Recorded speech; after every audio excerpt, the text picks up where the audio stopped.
Well, good evening, District 7 and fellow Toastmasters, and welcome to another PRM Forum. I am your Public Relations Manager, Fred Bergeron, and I have a very special guest with me today. Her name is Dr. Maria Martinez. She comes to us all the way from District 84. Maria and I have been friends for years. I've been on two of her teams, and she was actually my successor as Public Relations Manager in District 84. And tonight, she's here to tell us about the importance of branding, because I know that's like her baby of public relations. So please welcome Dr. Maria Martinez. The floor is yours, Maria. Thank you, Fred. I appreciate the invitation, and I'm so delighted to be here. I think it's my first time with District 7. So very, very honored and grateful to have the opportunity to spend a little time with you. As you mentioned, I have a little bit of background in public relations. As a former public relations manager for our district, I had the honor to serve in that role, and I had a very successful year right after your tenure. So whatever we share tonight is probably a combination of some of what I have learned along the way and my own experience. My degree is in business, my undergrad, and my doctorate is in organizational leadership. So I'm not necessarily an expert when it comes to public relations and marketing, but I have learned a couple of things along the way, and I'll be happy to share some of what I have learned with you and with your audience this evening. Oh, thank you. I know there's a new branding manual out now. So the question I have for you that you can explain to the audience is what exactly is Toastmasters branding and why is it important to use it? Wow. Well, that's definitely a loaded question, Fred. And it is a question that for me is very clear. However, I do recognize that it may not even be a simple subject for some people. And then for other people, they might find the need to be a little bit more unique in their communications and how they approach their own marketing. And I have to say, everybody's different and to each their own. There was something that was important to me during my tenure as public relation manager, and my goal was to support our district's mission and to support the clubs and their members. And I did a lot of that through education. You know that one of the platforms that I utilized that year was the VPPR Facebook group. So we had a mastermind group where we were able to exchange ideas, talk about public relations topics. We had guest speakers. We had about a guest speaker every month. And something we did was to share ideas about flyer creation and the use of branding and logo. Again, because I realized that this is not, it doesn't come as common knowledge for the average individual, and we are all volunteers. We're all trying our best. So it was important for me not to come through as the PR police, right? I refuse to wear that hat, but it was important for me to be present, to be available, and to mentor those that came to me for guidance in developing their marketing materials and their PR materials. Why? Among other things, I'm a huge advocate of branding. I speak often about the topic of personal branding for ourselves, and therefore should not be a surprise that I'm such a huge advocate for branding when it comes to Toastmasters as well. And think about these, Fred and friends. If you think about big organizations like Coca-Cola, or Disney, or Nike, or Chick-fil-A, or McDonald's, you name it, right? Even if you see their logo, you start to recognize what that product or service that you're about to receive is all about, right? So that's the power, for me, that's the power behind a brand, that the brand that is properly positioned will allow the owner of that brand, whether it's a product or a service, to establish an emotional connection with the potential, with their target audience. So as a member, for me, it's important that whenever I share something that has a brand, the Toastmasters brand, whether it's the logo well positioned, which the brand manual talks about, or a flyer with the right font, it's important that it conveys the message, because there's an unspoken message that comes along with that communication. And that's the message that conveys who we are, the professionalism that we embody, the things that we stand for, right? Our values. So, Fred, all of that is encompassed behind the Toastmasters brand. So for me, it's really critical that we use it and that we use it properly, because we do our clubs a service. We do our district a service by promoting that brand that ultimately leads to trust and recognition.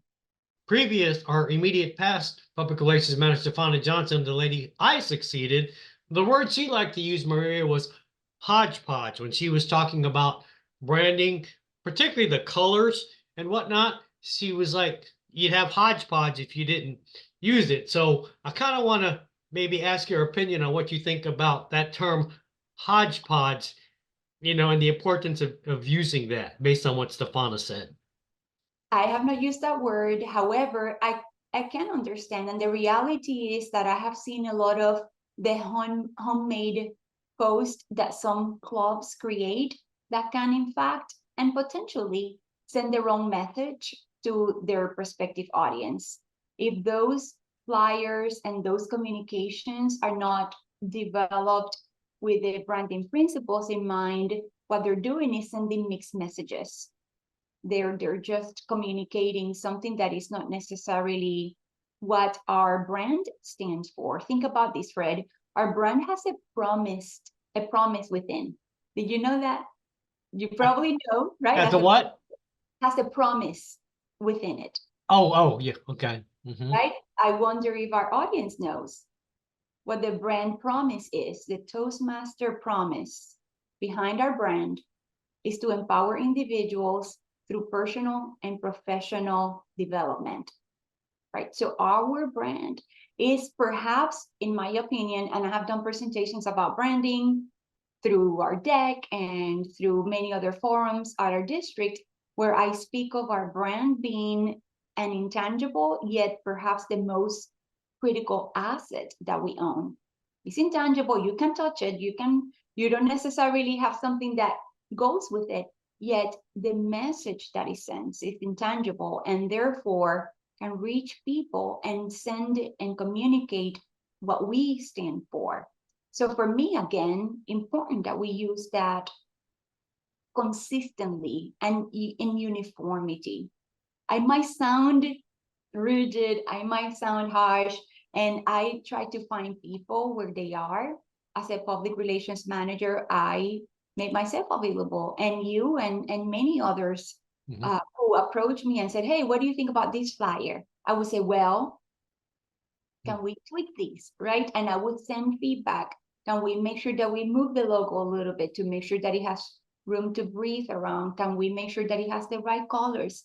And Fred, let's face it, because none of us are necessarily experts, and there might be some that are experts in the industry, but a platform like Canva has made it so easy to create brand compliant flyers that it's almost, for me, there's almost no reason as to why not.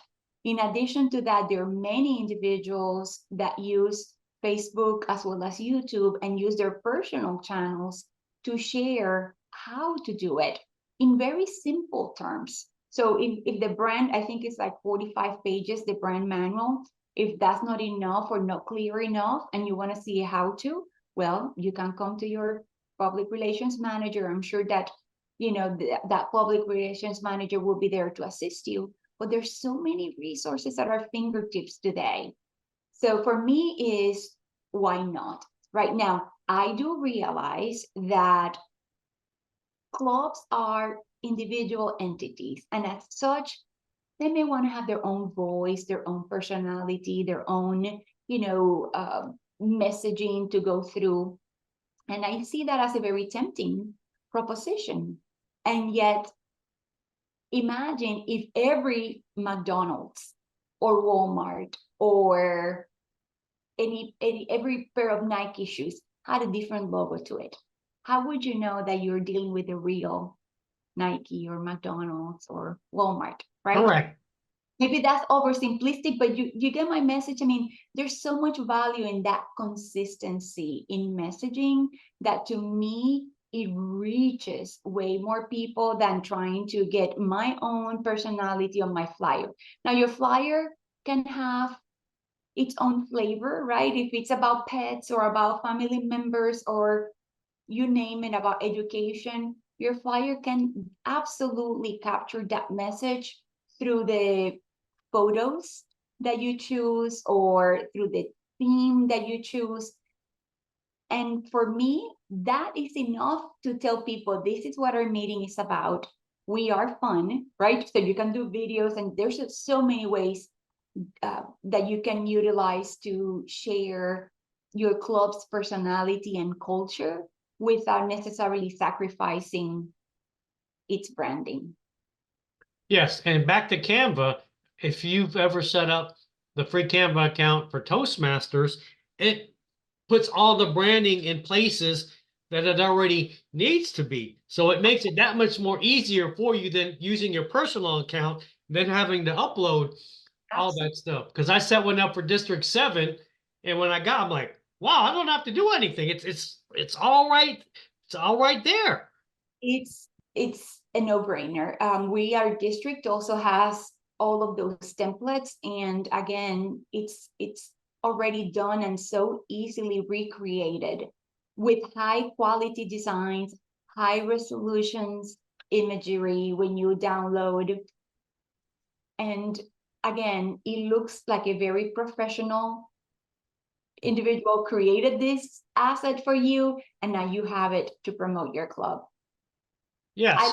I love Canva. It was a must for me during my year as public relations manager, and I hosted some workshops where we did Canva workshops, like hands-on Canva, and I also hosted some calls and workshops where we had external speakers come in and help us create a flyer while we're together, right? Put that flyer together. And that's how people start creating their own and realizing it's not that hard. It's all of the elements are already almost put together for you. Right. And something else I found out using Canva is some of the images sometimes don't have the right color or might be too busy. And there's actually a feature in Canva where you can cut out the background and you can just use the actual, like if it's a person speaking, and then just put it on the required background. That's something I played around with and found out as well. Absolutely. Yeah, Okay. something that you may have already at some point you would have needed maybe Photoshop to do. Now you can easily remove the background with one click in 1 second. And you can blur the background if you want. And their assets are very extensive, even for their free account. So when you go look for a photo that is going to capture the essence of what your meeting is about, whether it's about sports or about coffee and chocolate, there's so many good images, because that's also important and is consistent with branding guidelines, is to either use high resolution photos available through the brand portal, or in my case, I use a lot of high resolution photos through Canva, which come with that licensing to use. So you don't need to pay extra for the royalties or any type of licensing that you may otherwise need to if you were just to Google an image. Right. Something I found out using PowerPoint, because I do a lot of PowerPoint presentations, as you know, is it's kind of on the same road as Toastmasters, where you can't just use an image, especially if it has a watermark or it's copyrighted. For example, I did one at my home club, and I was doing it on value and pricing, and I was using Outback and McDonald's as an example, and I was going to use the logos, but I researched it and it said I can't use it without their permission. So I just put the words McDonald's and Outback to keep myself out of trouble rather than using an already made image. So people don't realize that too. It's kind of hit and miss. I've heard that if you're going to post it on Facebook or on YouTube, you probably don't want to, but if you're doing it within your club, it's a judgment call. But the way I look at it is I have a saying, when in doubt, leave it out. Yep. Right. I think that there are a lot of opportunities in utilizing images with proper credit. Mhm. So, and you may have heard me say something to this effect in one of our club meetings, Fred. I do see a lot of individuals, especially with PowerPoint and Google being so easily accessible and finding really beautiful images. And I think that if you search with the right parameters and you then provide proper attribution, you're still okay. And there are many other forums where you can get really good photos for free or for almost just pennies. There are several platforms that I have used. I'm in learning and development for as my role in work, and I have used many platforms for photos where you find them either free or for very inexpensively. So depending on your budget, it might dictate what the route that you choose. But again, you don't have to do any of that guessing work through Canva. And secondly, you have that beautiful library of high resolution photos available through the brand portal. So there are many options there available at our fingertips.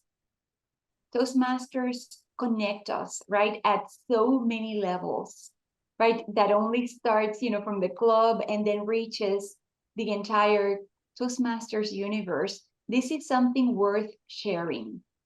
For me, PR, public relations, is a team sport. If each of us are doing our part by sharing, right? Your VPPR, your vice president of public relations, starts that post, right, on social media, and each of us start sharing with those same exciting feelings, right? That's a way to tell our friends and people that we know, this is what Toastmasters is all about. So I just want to remind us all of how powerful this whole idea of branding is, and perhaps is that it allows us to reach so many more people, right? And again, it leads to growth. And all clubs, I don't know a club, well, there's maybe one or two in District 84 that have 70 plus members, but I don't know too many clubs that cannot benefit from additional members. So what if we took the branding tool as a tool to reach more people, to tell others what we're all about, to invite them to an event and to come meet with us? I think that the power behind that is people can find out. After all, we don't have large budgets when it comes to public relations, right? We're not an organization that has dollars to buy TV ads or a lot of the traditional media, right? Like newspapers or radio. We don't see a lot of that. Therefore, what if we take what we have and we just make a really strong point to leverage, and then with that, find how we can grow our clubs?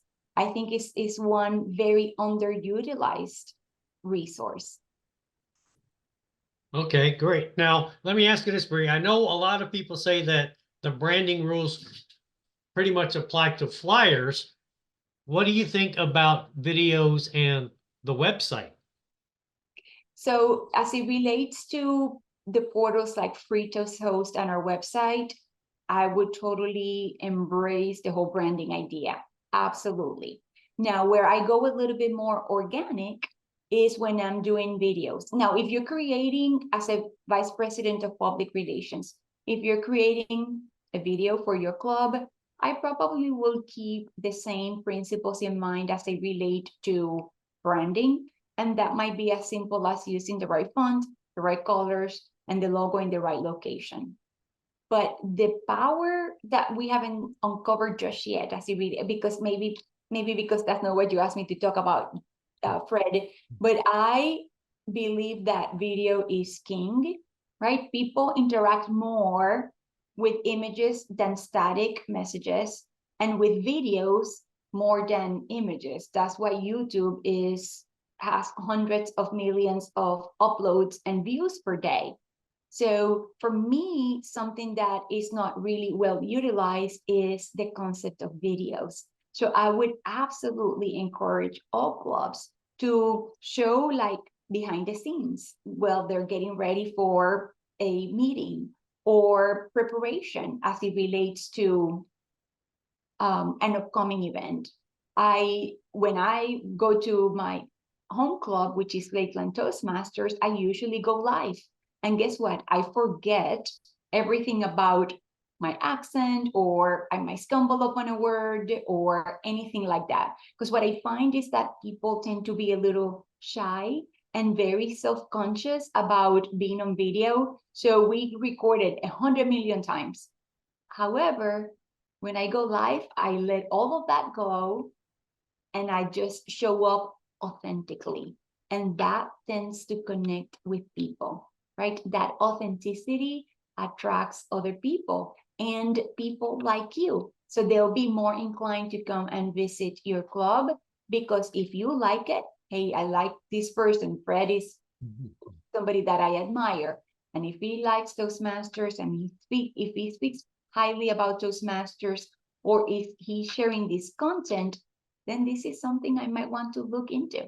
So again, that those circles of influence working at their best, because each of us have that reach. And I might reach some people that you don't have access to. You have access to people that I don't have access to. So Right. if all 20, 30, 40 members of a club are doing that, before you know, you have an immense reach that you might not even, in some cases, all you're doing is planting seeds, right? You don't see it right away. But again, that's what I always say. It is a team sport. It takes all of us to make it happen. Yep. And again, going back to Canva, you can create an intro and an outro using the branding, which I've done as well. And you can just make a promotional video without actually having to be in the video Exactly. using the branding, sort of what I did to promote this.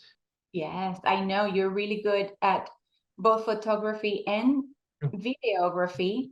So thank you for your support through the years. I would say you do you. However, Toastmasters is about personal and professional growth. So given that we know it's a great strategy to grow and to grow your club, I would say take it on as a challenge. And it could be, for me, the best videos are short videos, right? There's a reason why TikTok and what's the other platform? Those little micro videos are the best. So no pressure, record for 20 seconds, 30 seconds, certainly less than a minute. And before you know, you'll build that confidence. And that goes to everything that we have talked about in this conversation, whether it's to create a flyer, to organize an event, which I'm also very passionate about, whether it is to launch a PR campaign for your club. Take it as a little challenge with yourself to grow in an area that maybe you have not practiced yet. Maybe create, just a video with the support of somebody else in your club. Ask for help. I love that Toastmasters is about creating value and being there for one another in a very safe environment. There's always somebody willing and eager to be that second set of eyes, or that mentor to support you along the way. But yeah, we all hurt the nerves. It's just like when you speak in public, right? You get the little butterflies. So it's about getting the butterflies to find Yeah. information. Perfect. When I'm rehearsing for a presentation of any kind, whether it's a 5 to 7 minute speech, or whether it's a 1 hour workshop, or a keynote speech, or a presentation to the deck, I practice, even in front of my little dog, in front of whoever will listen, because that practice is what creates that sense of confidence it develops what they call that muscle memory. And therefore, once you have your content that you feel that you're good enough, that you're confident enough, then you can focus on your delivery. You can focus on making eye contact. You can focus on utilizing your body or using the right words to connect with your audience. So same applies to PR, right? Practice, practice, practice, and experiment. Take a look at what you're doing and maybe set a goal to get to the next level. Something I would say, Fred, that we haven't talked about yet, and it's directly related to PR, maybe not as much as brand. I would absolutely encourage clubs to do special events. And that is something that has helped us tremendously in terms of gaining visibility and, of course, growing. We have no problem converting visitors into members once they come to visit, but the key is to attract them to come and visit. So I have some really neat ideas that I have shared in other forums before, but creating a special event, Toastmasters, and I think many clubs host open houses. And I tend to affiliate open house with something different, not as 2024. So I like to call them special events, special community events. And those things attract people because you're creating value. And then you can tell them how to join your club. So as we wrap up, Dr. Maria, thank you for attending. Do you have any final words of wisdom as we get to this end of the PRM Forum? Ooh, well, I don't know, and I hope I captured as much as you had hoped I will share with your audience today. But again, PR, public relations, is a team sport. We can all play a role, right? Maybe at different levels. But let's remember that it helps us leverage the reputation that Toastmasters International has. It gives people, here's a few last minute comments as it relates to branding. It gives people an idea of what to expect, right? Doesn't matter which club you go to, when you see that logo and you're going to a Toastmasters meeting, you kind of you speak already the language, you know what to expect. So provides audience an expectation, what to expect. It conveys a sense of pride because you're part of something larger, right? The Toastmasters International global organization. It increases credibility. It enhances brand recognition. So every positive interaction that people have with that brand will ultimately enhance your recognition, because even if they don't become a member, next time they talk about Toastmasters, they say, oh yeah, I remember. I went to a meeting and it was great. The people were great. So again, it enhances the recognition and finally accelerates engagement. And that's something that we didn't talk a whole lot today. But again, regardless of how you use your PR and your branding, whether it's through social media or traditional media, you are building that relationship with people. Some of them will come through your doors right away. Some of them will think about it for a little while. Some of them will take 6 months or longer to come, but you're building that engagement. I cannot tell you how many people have seen our posts and our flyers on social media, and they say, I've been following you for a while. I was just waiting for the right time. So don't hesitate to utilize and leverage all that our brand has to offer, and may your clubs flourish and continue to grow. Thank you, Maria. And let me give us a shout out here and what our next session is going to be. You heard Maria talk about using video earlier. Well, that's going to be our next PRM Forum, is how to use video to promote your club. And you can bring a video or practice in my forum if you want, and I can go over some best practices as well. So join me here in 2 weeks, same bat time, same bat channel, for how to use video to promote your club.